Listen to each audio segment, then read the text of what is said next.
इतक्या वर्षानंतर सावली जेव्हा परत आली तेव्हा ती एकटी आली नाही ना, तिचा मुलगा पण आला ना अबीर, आणि तिचा नवरा पण आला व्यंकटेश. सावली, सारंगचं मी समजू शकतो, पण तू का खोटं बोललीस की व्यंकटेश तुझा नवरा आहे म्हणून? हे असं खोटं चित्र त्याच्या समोर का उभं केलंस तू? अरे मग काय करू मी? 8 वर्षानंतर माझ्या समोर आल्यावर तिच्यासोबत तिचा नवरा होता, सुखी संसार होता तिचा.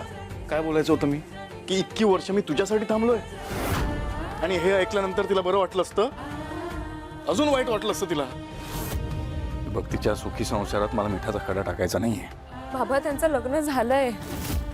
त्यांची बायको सुशीला, तिच्यासोबत ते खूप पुढे निघून गेले. त्यांना एक गोड मुलगी आहे ओवी. मला नव्हतं खोटं सांगायचं त्यांना. जर मी खोटं सांगितलं नसतं ना तर त्यांना कळलं असतं की मी अजूनही लग्न नाही केलंय. त्यांना त्रास झाला असता, त्यांना कदाचित गिल्ट आलं असतं, आणि मला त्यांना त्रास द्यायचा नव्हता. म्हणजे अजून पण तुला तिच्याविषयी काहीतरी वाटतंय? ती सुखी राहावी म्हणून खोट्याचा आधार घेतलास ना? हा, असं काही नाहीये. तिच्या जागी दुसरी कुठलीही व्यक्ती असती ना तरी माणुसकीच्या नात्याने मी हेच केलं असतं. अजून किती स्वतःला फसवणार आहेस तू? सावली वहिनी आणि तुझ्या नात्याची तुलना जगातल्या दुसऱ्या कुठल्याही नात्याशी करू शकत नाहीस, आणि हेच सत्य आहे आणि तुला माहिती आहे.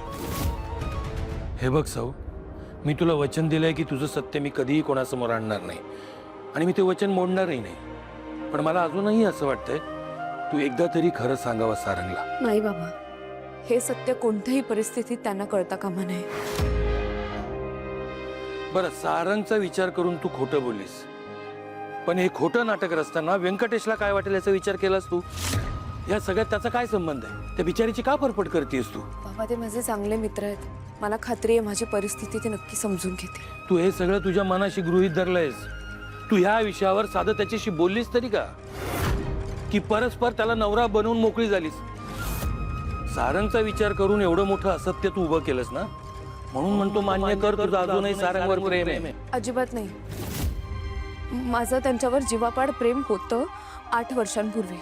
आता माझा आणि त्यांचा अजिबात संबंध उठलेला नाहीये, आणि प्रेम तर अजिबातच नाहीये. बर, मला नको सांगू किंवा माझ्या समोर मान्यही करू नको, पण स्वतःच्या मनाला विचार. ते तर नाही ना खोटं बोलणार तुझ्याशी?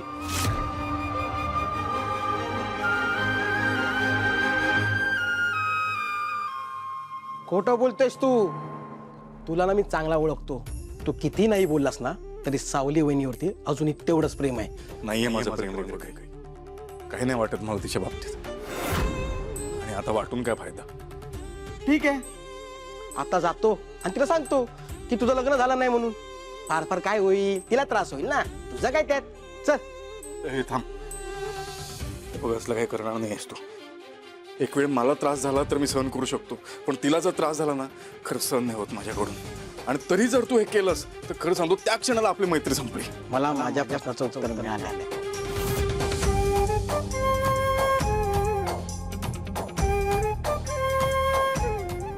काकू, एक विचारू? विचार ना बाळा. आपण विटू माऊलीला कपाटातून बाहेर कधी काढतो?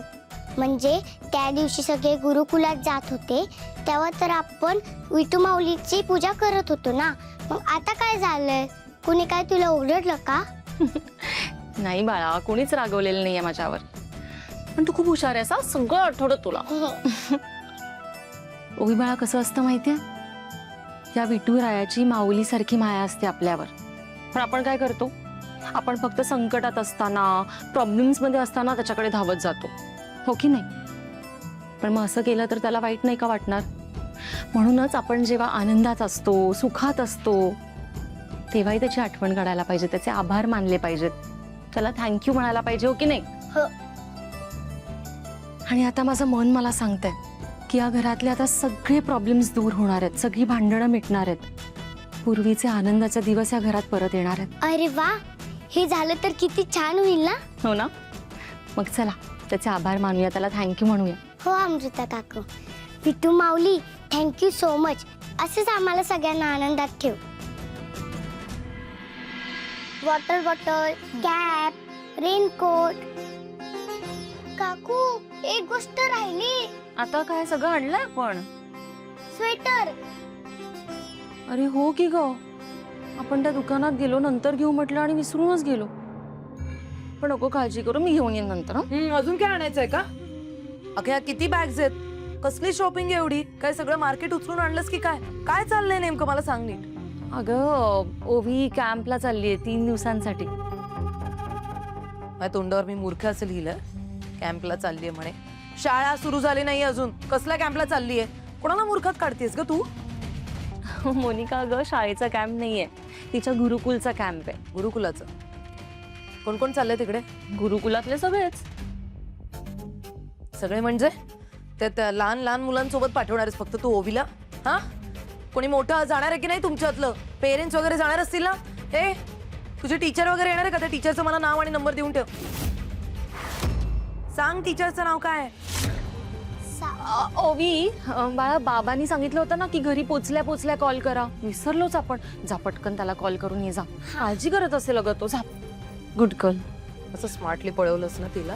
ऐक ना, हे बघ, शुभ्रासाठी रेनकोट आणलाय. ओवीसाठी घेताना तिची आठवण आली मला, म्हणून तिच्यासाठी पण घेऊन आले. जाऊन बघ जा तिला होतोय का आधी. ते सगळं नंतर बघू. मला आधी मी जे विचारलंय ते नीट सांग. टीचरचं नाव काय? अगं केवढा उशीर झालाय, घे पटकन, मला स्वयंपाकाला जायचंय. जा.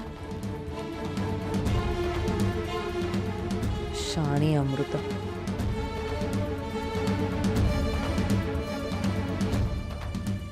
हो बाबा, अमृता काकूने मला सगळं शॉपिंग करून दिलंय. फक्त स्वेटर घ्यायचा राहिलाय, ते ती उद्या घेणार आहे. पण तू लवकर ये हं. मी वाट बघते तुझी. हो बाळा, येतो मी लवकर. बाय. बाय. आता कुणाचा फोन आला रे? अबीरचा फोन? हॅलो अबीर, बोल. ओवी, तुझ्या बाबांना कॅम्पला आणायची काही आयडिया सुचली असते का नाही तुला? नाही रे अबीर, मी खूप डोकं चालवलं पण मला काहीच सुचलं नाही. टेन्शन घेऊ नका म्हणता मी, कारण मला एक आयडिया सुचलेली असते बघा. खरंच? काय आयडिया सांग ना लवकर. हे बघ, परवा सकाळी आपल्याला ट्रिपला निघायचं असतं. आईने सांगितले सकाळी 6 वाजता बस गुरुकुलात येणार. आता बस आली की पोरं जमा होत असतात, सामान लोड होत असतं. म्हणजे निघता निघता 6चे 6:45 किंवा 7 तरी होत असतात म्हणतो मी. अबी, तुम्हाला बाबाला कॅम्पला कसं आणायचं याची आयडिया सांगतोय की बसचं टाइम टेबल सांगतोय? मेन पॉइंटवर ये ना. अगं हो, थांब जरा. क्रिकेट मध्ये बॉल टाकण्याच्या आधी फिल्डिंग लावावी लागत असते ना. मी त्यासाठी मस्त ग्राउंड तयार करत असतो बघ. तर प्लॅन असा आहे, परवा सकाळी तू ठीक 7 वाजता झोपेतून उठायचंस. काय तू वेडायस का रे अबीर? सकाळी 6 वाजता तिथे पोहोचायचंय आणि तू मला 7 वाजता उठायला सांगतोयस. मी वेळेत कशी पोहोचणार? माझी ट्रिप मिस होईल ना.